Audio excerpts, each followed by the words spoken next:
There we go. Good morning. So, I showed this in the last video. Um, Something that was on my shelf that I haven't really looked at for a while. Live in Color by Natalie Goldberg. So, Natalie Goldberg, for many writers, at least my age, she was pretty influential as far as like generative writing in the 90s. I think she still is, obviously. But when I first came across her, it was in the 90s, and I'd just come to the States, and I came across her books after I moved from Madison, Wisconsin to New Mexico, and she's probably 10, 15 years older than me, I guess. And she'd done the same kind of thing. She had got very involved in the Buddhist world in Minnesota, and then she ended up moving to Taos. And a lot of her work has been and is about freeing up people's creativity. Her focus had been writing. It was all about she had Writing Down the Bones, I think is the name of the book.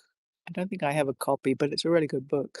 As far as generative prompts, it's like every page, a new prompt and a new idea and the story behind it, and just to kind of get people going. And I found it was amazing. It really helped me as a writer, as a young writer, as someone that didn't have confidence and didn't have momentum or inspiration or discipline, you know, but I found it her books and her philosophy and her way of moving through the world really, really, were just a good fit for me, right? So if you haven't heard of her, definitely recommend you look into some of her books. And I'll try and share some of her work with us here and do prompts to keep us going for anyone that wants the writing prompts. And kind of think about, when I'm giving writing prompts, they're not just for writers. Writing prompts are like tools. It's a way of us, especially when we're free writing, is to get into our subconscious or unconscious, very Jungian, get into the stuff that drives us from that we're not aware of, and it allows it out. So Julia Cameron, I'll get back to Natalie in a minute, but Julia Cameron is another great resource, and I know Trey and I've talked about this, but how, again, she gives people permission to use writing as a tool to find out what it is you want to do. And that's kind of where I was going to go today, was talk about two things that Julia Cameron talks about in her book, The Artist's Way, which again is also back from the 90s, I think. But she's still doing it, and she's also in Santa Fe, New Mexico. Good place.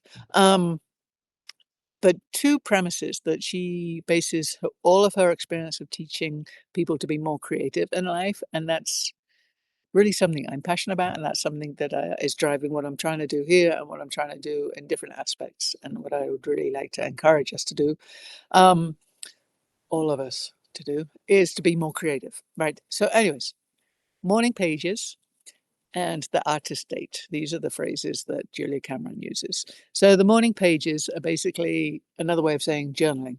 And there's a lot of current research online that you can find about the benefits of journaling, which is now proved scientifically. But taking it back to just the experience of it is great. So the commitment is, and I challenge you to do this, is every day pick up a pen and write. Have a notebook, it doesn't need to be big, but have a notebook and write 3 pages every day. Even if you don't know what to write, you just write, I don't know what to write. I don't know what to write. Oh God, I've got a headache. I'm really bored. You're emptying your head of all this other stuff. And within that process, things start picking up and things start popping out. You might be complaining about the same thing constantly. You might be complaining about um, how you feel or what's in your environment. And after a while of doing this, you'll get sick of complaining about the same fucking thing.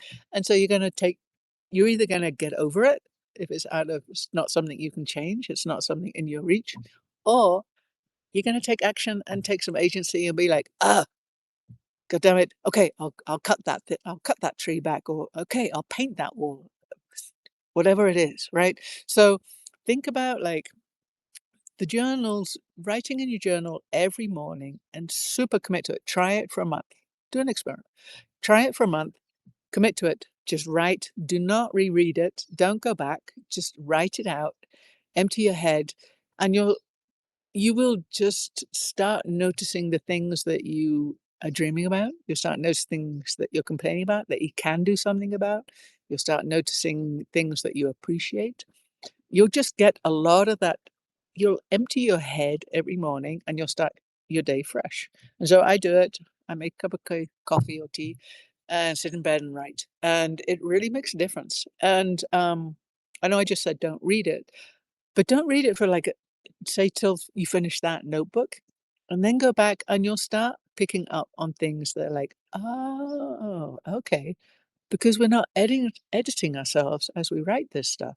And so a lot of the stuff comes out that it's almost like in hindsight, we're like, oh, I didn't realize I kept mentioning that. Like I keep talking about that. I should do something about that. Or I should look into that. Or, huh, I can share that with so and so because I know they were talking about it, right? So it's really just like a brain emptying and then start your day. And it makes a huge difference. And it will bring up ideas and bring up things that you hadn't been aware of.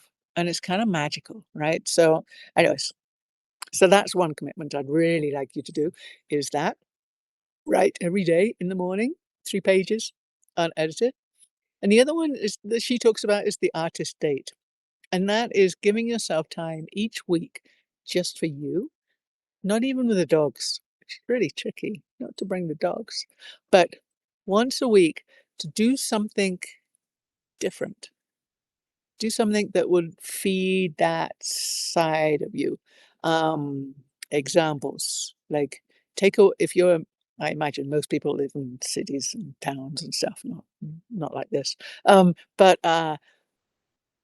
go to a different neighborhood and just walk around a different neighborhood and look at the signs, look at the flyers, go into a different cafe and just sit down and have a cup of tea and kind of listen in, um, take photos, go to a different park in your town and just sit on a bench and just kind of watch the world go by. Again, take photos or notes or just absorb it. Just absorb it, right? Or go to a little deli and ask for something you've never had before. Um, Look online or look in your local paper and see if there are any art shows or galleries or theatre things or music or festivals or artisan festivals or flea markets. Go every week, set yourself the task, and it's kind of a fun challenge, right? And again, it's momentum. It's moving us forward. It's getting us more creative or making us more notice more about our world, and that feeds our energy, and then that comes out through our creativity. And that's the magic I want to share with you. So, artist date, writing in the morning, once a week, set aside some time just for you regardless of what your family or work or home or routines are, just set aside that little bit of time every week for something new. Okay, now back to Natalie Goldberg. I just kind of wanted to bring her up because she was very well known as, or is known as, sorry, as a writer and someone that encourages people to write and is very much there is no right or wrong. Like, just express yourself. And if you can't express yourself for yourself, but then express yourself and share it if you are so inclined. And so she started to learn how to paint. She decided to teach herself how to paint. And I kind of wanted to just read from the first page from chapter one, because I think it's that I've talked a lot in the past, not in this group, but about the idea of representation, permission, validation. And I think this little thing I'm going to read to you now is a great example of permission because it's showing us that someone's stepping out of their comfort zone, exploring a new type of creativity, playing with a new type of creativity, and how it ended up affecting her way of moving through the world, how it affected her career, how it affected how she taught, and how she is, and she explored, she created, she shared. Remember those phrases. I use them a lot. So, anyways, I'm just going to read chapter one for you, okay? Or first page of chapter one, don't worry. How I paint. 20 years ago, I was teaching part time at an alternative elementary school in Taos. I borrowed one of those inexpensive boxes of kids' watercolors, an oblong case that snapped open with 6 cakes of primary color and a ridiculous paintbrush with the bristles so awry that they looked like cat's whiskers. I got a cheap sketch pad at the drugstore and I began to paint. In those years, because I had little money and writing was my conscious love, it never occurred to me to buy a better brush or paints. I worked for 2 years with only the 6 basic colors. I kept borrowing kids' watercolor sets from the art teacher, and this turned out to be a great advantage. I loved I learned color, how red looked next to orange, how it mixed terribly with green, how purple so often disappointed me, and how to make turquoise out of blue and yellow. I took my paints and the fountain pen I used for writing, and I sat in front of my friend's funky adobe higher up on the hill. I drew the house with my pen and then colored the drawing in with my paints. I found that the pen ink ran with the watercolors. I liked it. I thought it looked artistic, right? So I share that just as a beginning of like that's the kind of what I was talking about the other day about the 10 minutes, the 10 daily minutes, the let's get back to where we were as kids, that sense of play, that sense of permission, that sense of validation, right? Other people are doing it and loving it. People are exploring. Natalie Goldberg was like used to playing with words, and so she didn't think to like get all this stuff and to improve or give her more options with the paints. Instead, she just really dove into using those 6 colors and what came up. And there's some, I mean, let me show you some of the kinds of things that she was doing, right? I like them. I really like the simplicity of them, the colors. Let's see if there's more. She has a very playful kid style, and I think it's fucking brilliant because it's that side of us that wants to play and we want to be creative. And the more we're creative and the more magic we bring into our lives, the more we affect the people around us, the more we inspire others, the more we make this world a good place. There's no guarantees. We don't know how long we're going to be here, so we might as well enjoy it, right? And we might as well express ourselves and share that with other people and share that with our friends or online or in groups and just be more creative and have a creative life because I think it's a good thing.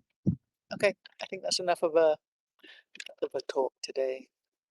Anyways, thank you. Keep going. Play with something you've never played with before, or play with something that you have played with before, and just see what happens. Right? You have Natalie's permission to go play. Okay. Talk to you soon. Ding ding ding. Where's the little button?